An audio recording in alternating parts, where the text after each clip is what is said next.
Healthy relationships are one of the most important parts, if not the most important part of creating a life story that we love. When it comes down to it, on our deathbeds, it's always said that it's about the relationships we've had, not about how many days we worked or how many toys we bought, but the thoughts are about how we treated our people. Well, intimate relationships are crucial to our well-being. And this relationship, the one with our significant other, finding the right one, and then nurturing a healthy relationship is, dare I say, a life goal for most of us.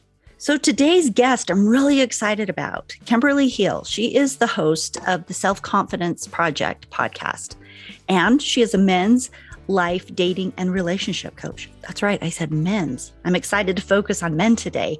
And she's here to talk to us about where men are struggling and how to navigate this area with authenticity, common mistakes and how to overcome them, and a lot of other things. So stay tuned. Stories are our lives in language. Welcome to the Love Your Story podcast. I'm Lori Lee, and I'm excited for our future together of telling stories, evaluating our own stories, and lifting ourselves and others to greater places because of our control over our stories. This podcast is about empowerment and giving you, the listener, ideas to work with in making your stories work for you. Story power serves you best when you know how to use it.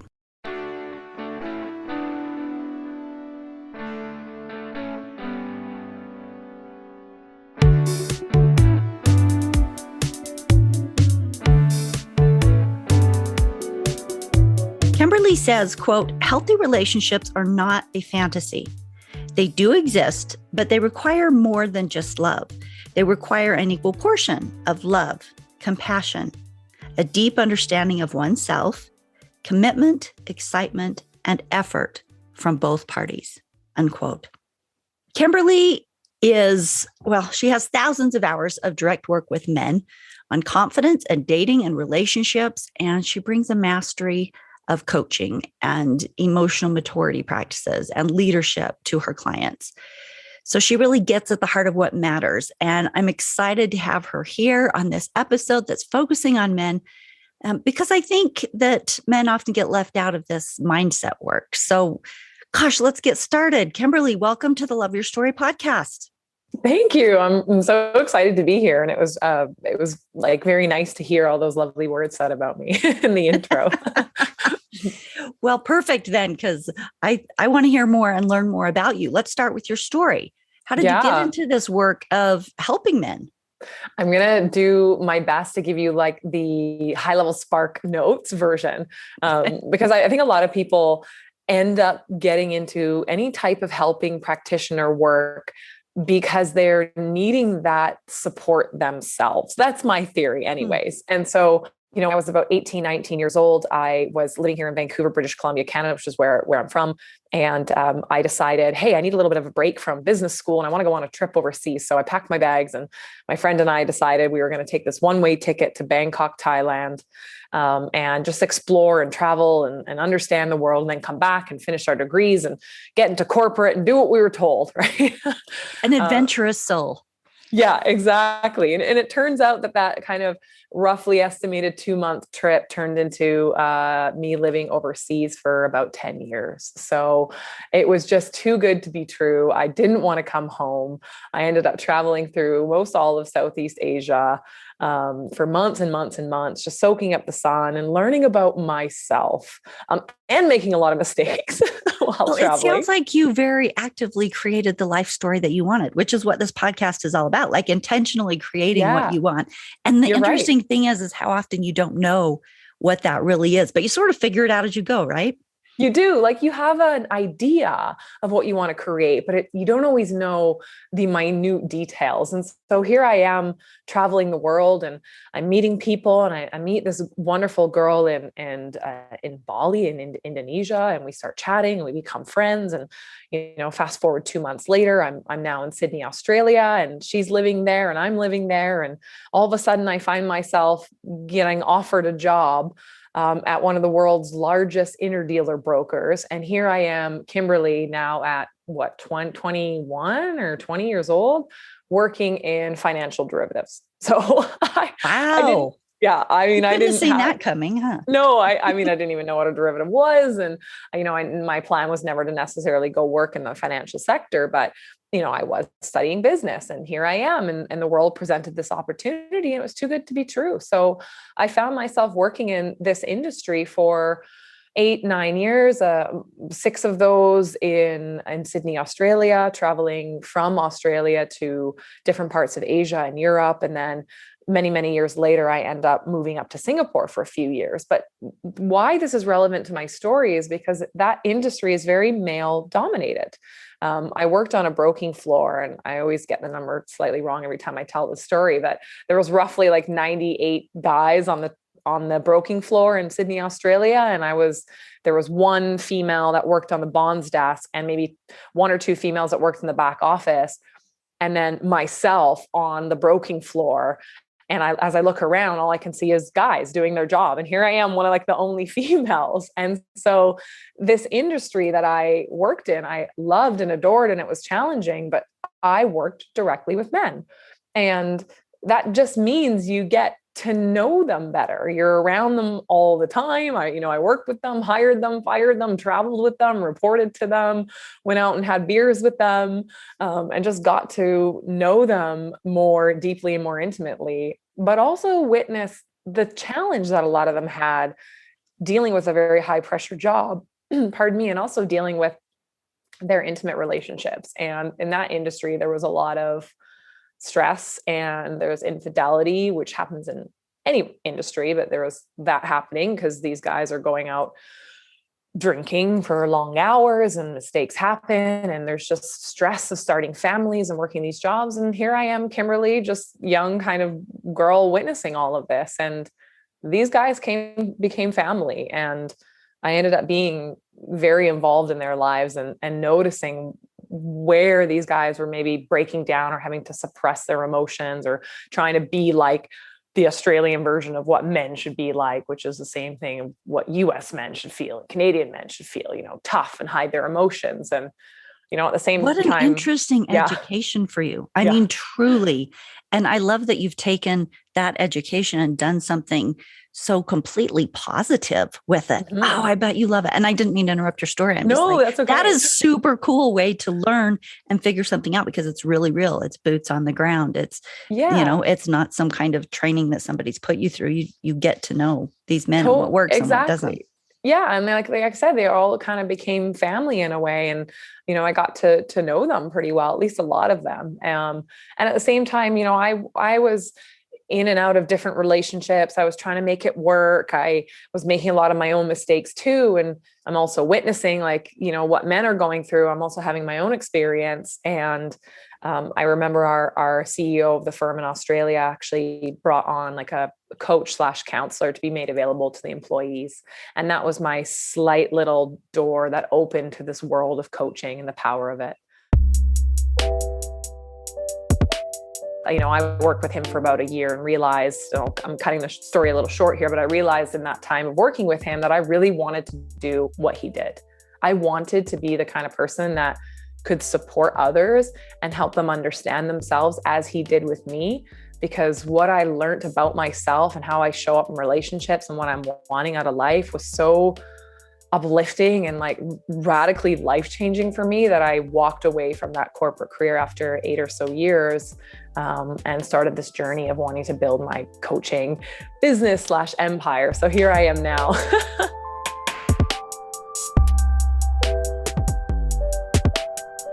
How did you transition then from that to being the coach you wanted to be?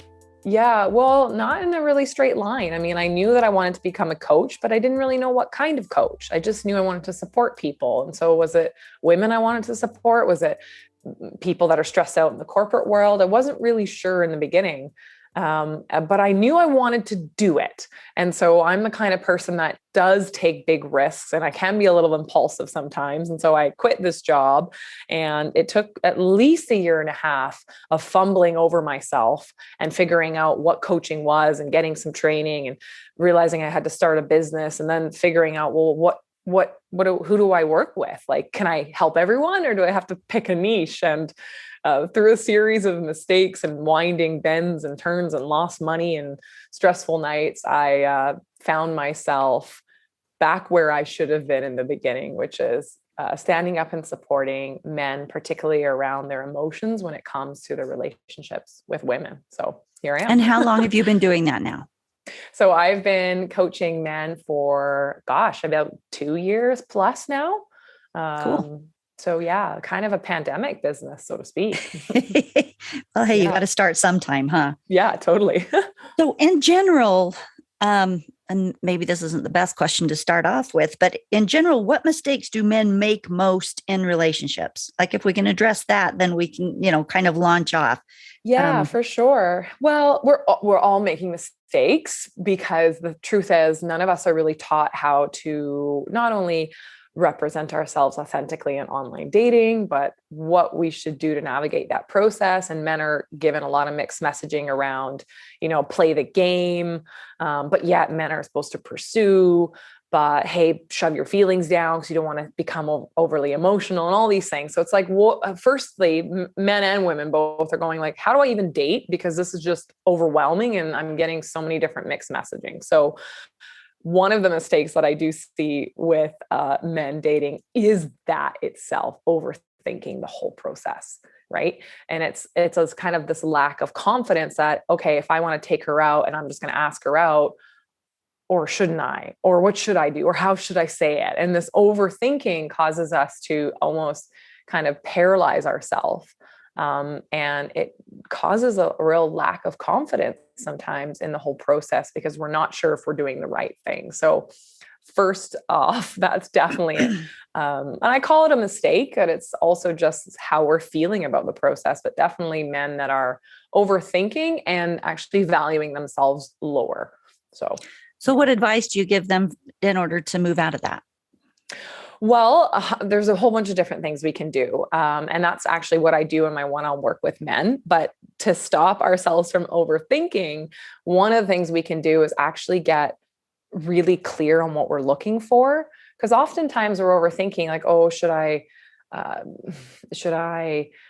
pursue this person? I'm not sure if they're the right for me, or, I'm getting these strange vibes from someone, and the whole process just becomes so muddled. And oftentimes we can alleviate some of that overthinking by getting clear on what we are actually looking for. Like, too many of us are out there dating without really knowing what we're looking for. Maybe we know what kind of hair color we're looking for, right? We don't know what we're really looking for. And one of the things I do with men is help them get really clear on what they're going after. And that makes the process a little bit smoother as well. But some of the other things I would suggest to men too are tons of the kind of tools that I teach them that are really useful for lessening our overthinking, such as thought substitutions or emotional journaling, or making sure, I give them the advice, try not to talk about it with every family member and every friend you have, because that's just going to be overwhelming, and various other things that we can do to stop. So if we look at relationships as a whole, not just single men, but men in their relationships, what have you noticed in working with them and watching them and understanding women at the same time? What do men do right most often, and what do men do wrong most often? And how do, what would be a thing to do, shift there to strengthen their relationships? Here's the paradox. What men are doing right is being really nice. What men are doing wrong is being really nice. Hey, explain that. Okay. So what I mean by that is, like, usually the men I'm talking to are beautiful, beautiful souls. They want to show up in a really healthy way in their relationships. They want to please their partners. They want to do everything right. They have this beautiful, beautiful intention to create a really deeply loving relationship. That's what they're doing right. Okay. By being nice and compassionate through the process. Where it goes wrong is when men are too nice, in the sense that they're sacrificing their own desires or wants or needs just to please the other person. So this is the type of man that I work with most frequently, is the man that would consider himself a people pleaser, or that, like, kind of Mr. Nice Guy. right? He's a beautiful soul and he's probably very sensitive and wants a loving relationship. So he does a lot of the right things. But where they're often going wrong is having a lack of boundaries and a lack of clarity on how to communicate what they're needing. They're conflict avoidant type of individuals. And that's where it actually becomes a problem.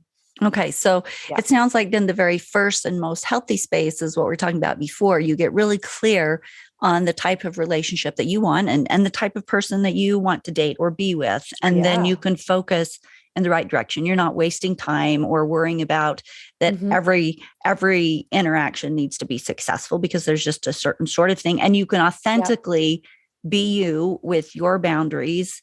And when the right thing comes along, then that'll click together. 100%. Yeah. A lot of us, when we get out there and date, especially if we're more of an anxious individual, and I tend to work with men that have a little bit of that anxiety around dating and if they're doing things right or wrong, we tend to value the idea of love over things like respect and trust and compatibility. So many of us just want to be in a relationship and want to have love and want that fantasy of the romance that we see on TV. And we sometimes overlook, well, are we actually compatible? Do we share the same values? Are we wanting the same things from life? Sometimes all we're looking at is, do they like me? Because if they like me, I can feel good about myself.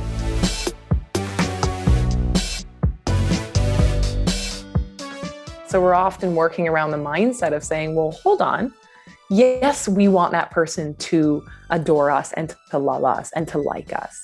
But we also have to slow down and ask ourselves, do we like them? Sometimes we're just rushing to get into a relationship so badly that we forget to slow down and really assess whether it's the right one for us. And so what kind of mindset does that need to be then when you're working with men and getting in a good, healthy mindset? What does that look like? So if anyone's heard of the concept of the fixed versus growth mindset, this is a concept that was created by Carol Dweck. She's a professor at Stanford University. She wrote a book on it, and she talks about two different mindsets that are either going to hinder us or be really supportive to us in our lives, our success, and of course, in our relationships. And that's the growth versus fixed mindset. So anyone wants to get out of that fixed mindset into a growth one. And what that means is if you're in a fixed mindset, you're the type of individual that thinks that the luck you have with dating will never change. If your parents had a bad relationship, then you will too. That wherever you're at in life is where you're going to stay. That if you are rejected, you see that as a limitation of your abilities, i.e. it is a failure. And you get kind of stuck. You paint yourself into a corner, so to speak. You're not the kind of individual that takes feedback very well. And you can be very hard on yourself. We want to be moving out of that fixed mindset into a growth mindset, which is the world is expansive. The world is happening for me, not to me. That every failure that I come across is an opportunity for growth and learning. That I understand that relationships take commitment and effort and hard work from both individuals. That I don't buy into this idealized, romanticized version of love, but rather I understand that I will ever evolve and change and grow and become the best version of myself with work over time, right? And we want to be in that kind of a expansive growth mindset, especially when we're dating again, especially when we're in relationships. Because too many of us at the first sign of imperfection or the first sign of conflict, we go, oh, this isn't working. I'm out of here. Grass is greener. We're back on Tinder or Bumble or Match and finding someone else that maybe can fit into that ideal version of what we're looking for. So we want to get out of that fixed mindset and into that growth mindset. Yeah. Those are two very different things and they create very different results. I love that growth mindset because that applies to any of us, whether you're in dating or not, just life. Yeah. That right there could be the huge takeaway for anyone. Yeah, for sure. Yeah. Go look it up. I mean, there's great infographics online about it. Her book is fantastic. Tons of articles on it, but really, yeah, we want to, and even if you are recognizing that you're maybe more in the fixed mindset, it doesn't mean you're stuck there, right? You can develop practices to move into that growth mindset. And I do that kind of work with men all the time. We don't necessarily say, hey, today's session is moving you to a growth mindset, but subtly the exercises I'm introducing to them and the work we're doing is naturally moving them that way.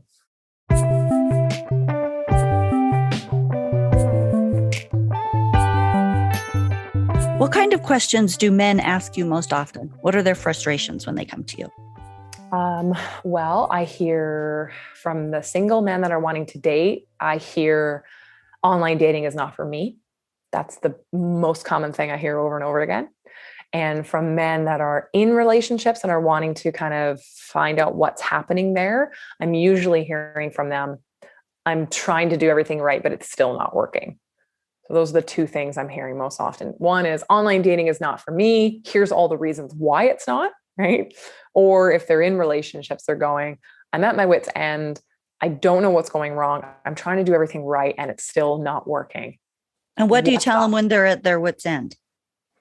When they're stuck? It's the situation is different for everyone. Usually what I'm supporting them with or asking them versus kind of telling them is saying, well, when's the last time you had like a really open conversation with your partner?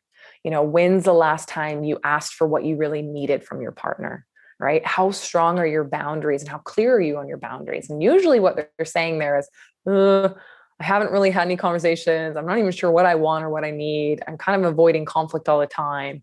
And I'm going, well, that's what we need to focus on right now. So, okay. So you talk about life satisfaction. Tell me why that is important to relationships, how those two things are, so interactive and how that's a part of your coaching. 100%. So if we are not satisfied in our lives as a single person or an entity to ourselves, then what makes us think that we're going to be satisfied in the relationship? Right? The thought there is often people are getting into relationships with the hope and the expectation that our partner is going to make us happy. Almost always, especially when you're young. Like when you're young, that's just sort of how we see it. And it takes some experience to realize I have to get whole on my own before I can really bring what I need to a healthy relationship.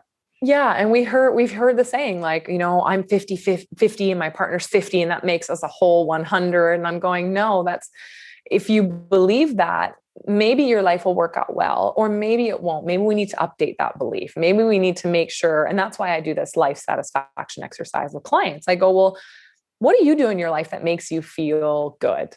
How well are you taking care of your mental health and your physical self and your eating, and nutrition, and how much time are you spending with your friends and family? And what are the quality of those relationships? Because if a man comes to me and says, hey, I want to find someone to share my life with, yet they are not satisfied in their lives. And I say satisfaction because this is a much better measure of the quality of our lives versus happiness, because happiness can go up and down all day long. So we don't want to sit there and do an exercise when we're feeling sad. And the whole exercise is going to be, well, my happiness is very low right now, right? We want to look at our satisfaction and say, if we break down all these different components and areas of our lives, travel, passions, work, finances, and we rate them on a scale, and I do this in the exercise, we kind of come out with an overall score on where we feel we are in terms of satisfaction.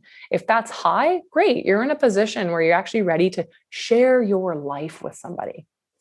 If your level of satisfaction is really low, then before we invite someone into your life, let's actually address those things first.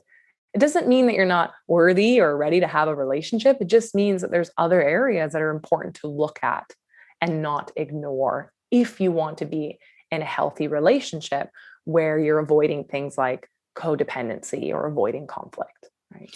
So we've had some episodes here, a couple with a divorce panel, and one discussing how to co-parent well. So, divorce is a real life thing. How does a man get a clear vision for his life after a divorce and then set boundaries in his dating? Any advice there? Yeah, for sure. Well, I would say the first thing too is asking oneself if they've actually fully grieved the divorce, because it is one of the most stressful events that can happen to anybody. And so understanding that and making sure you're taking time to care for yourself in that process is probably first and foremost what needs to happen. I then always encourage men to understand what their new identity is. When we are separating from somebody, it can feel like we're losing a piece of ourselves. We often can lose friends in the process. We can lose pieces of our lives in the process. And so we're needing to rebuild who we are now that we are no longer the husband of so-and-so. And so it's understanding that we need to grieve, we need to understand who we are, and then again, get that clarity on what we're looking for, making sure we're giving ourselves enough time before we get out there. Because, and this isn't speaking on behalf of everybody, but a lot of us, when we end long-term relationships or marriages, we feel like a piece of ourselves is missing. And we go out and we search for that piece. And it's not necessarily the right mindset when we want to get back into the dating pool. So we want to make sure we know who we are and what we're looking for, and that we're feeling good about the process before we get started.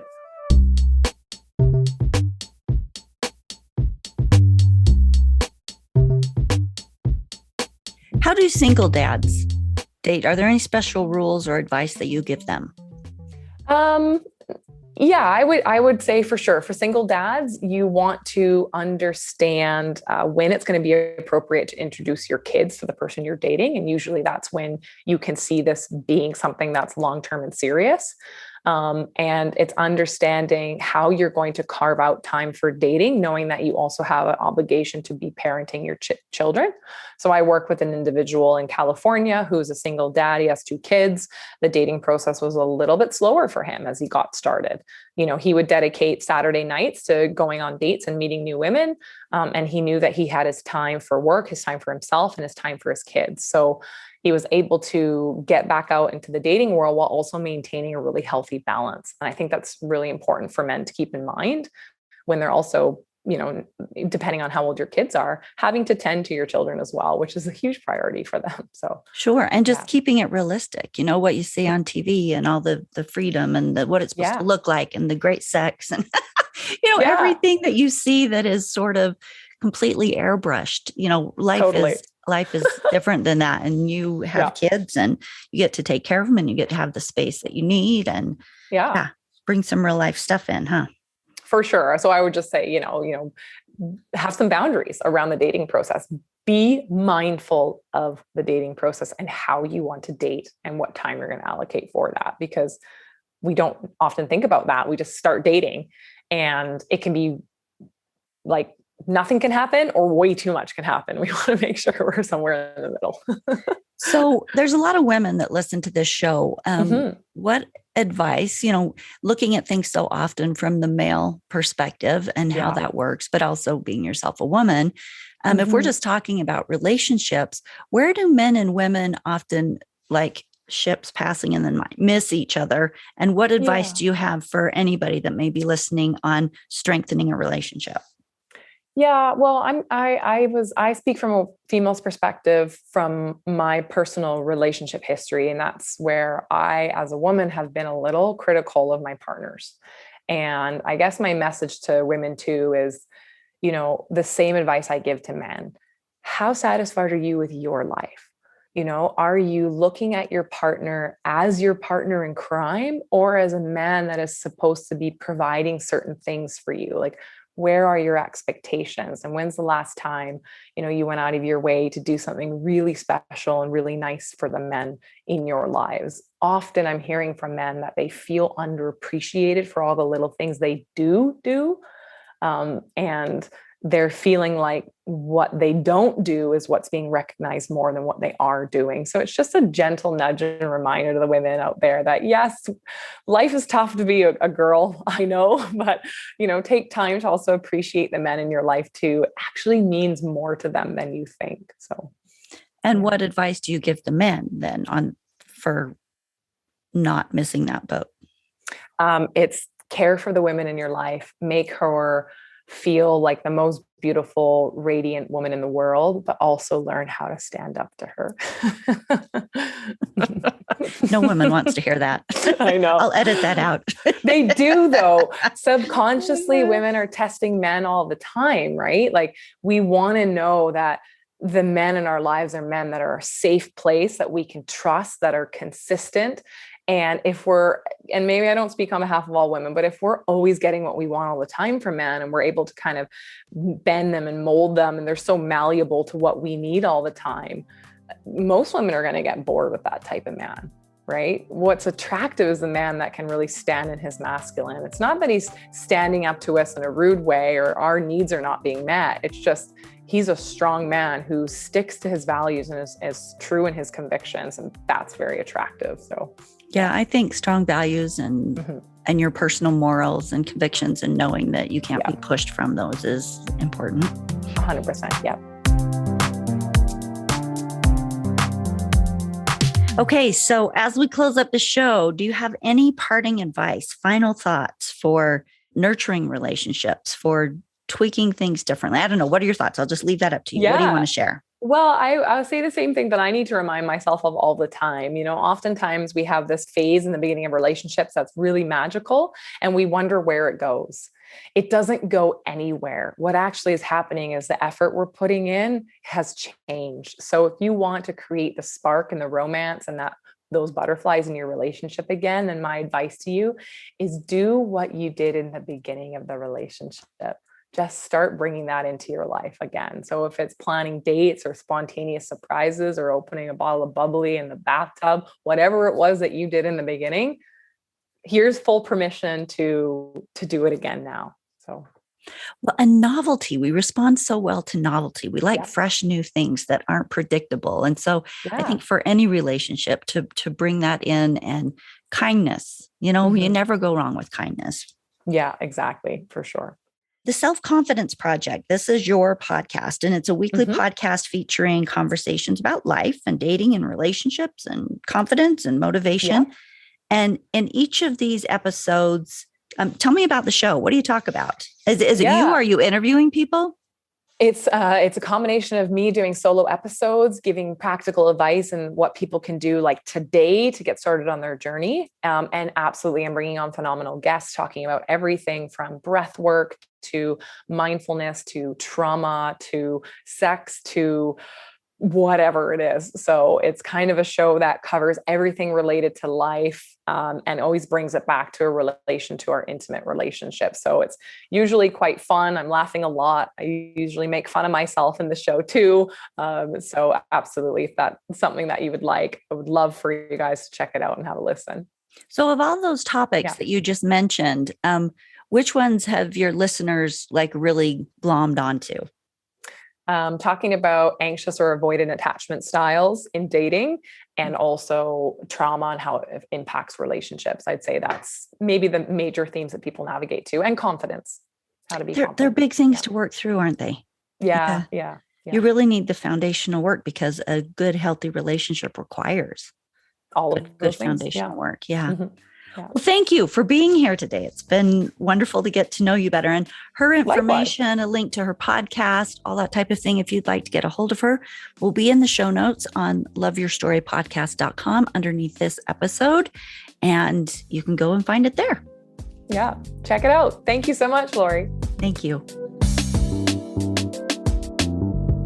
Your challenge for this week is to look at your primary relationship, or the relationship that you want, and take one small step toward making it a little more healthy, one more step toward it.